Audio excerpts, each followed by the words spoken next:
KIMERA MEDDY nga mutuuze w'ekawanda Nakisanja ekisangibwa mu ggombolola Nabweru yali mu bulumi obw'amaanyi oluvannyuma lw'okugulu kwe okuvunda nga takyalina kintu kyonna ky'asobola kukola. Ono agamba nti yafuna akabenje bwe yali e Luweero era mmotoka eyamutomera n'edduka ng'okuva olwo tawonanga ekyamuviirako ne mukyala we okumuddukako n'afumbirwa omusajja omulala eyamuzaalamu n'omwana. Emmotoka yatomera nga tuline munnange ye yafa nze nensigalawo era nga ndi Luweero. Mmotoka bwe maliriza okuntomerera e Luweero bansitulawo ne bantwala mu ddwaliro.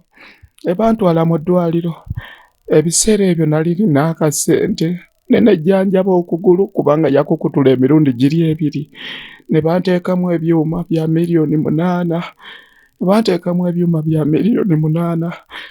nembeera ebyuuma ne biddamu tandika okunnuma. Ebyatandika okunnuma ne babijjamu era nawaayo ssente mu ddwaliro ly'e Nakaseke naye nga sikyalidde ekikumi awaka wange nali nina ow'obulenzi basobola okulaba nti emmotoka nannyini ttaka yajja n'atundawo. Bamaliza okutundawo nga sirina ssente zeegula bwentyo ne nfaawo ne batwalawo era baamaliza okutwalawo ne basendawo wonna ne wavaawo. Essaawa eno asula mu nnyumba mpangise nga n'okukola takyakola nga yali musuubuzi wandibota ekisinga okwewuunyisa erandiroodi we naye omulwadde w'omutima ng'abasawo bamugamba nti abuzaayo saawa busaawa okwabulira ensi eno. Ne kumubeesa n'ayisibwa bubi nnyo ne kuzimba kulimu amasira mayitirivu yatwalibwako mu ddwaliro n'akulongoosebwa n'akomezebwa wala lwa ssente. Ate nange landiroodi we ndi mulwadde wa mutima Art Institute Mulago, ssente nnyingi ezigenda.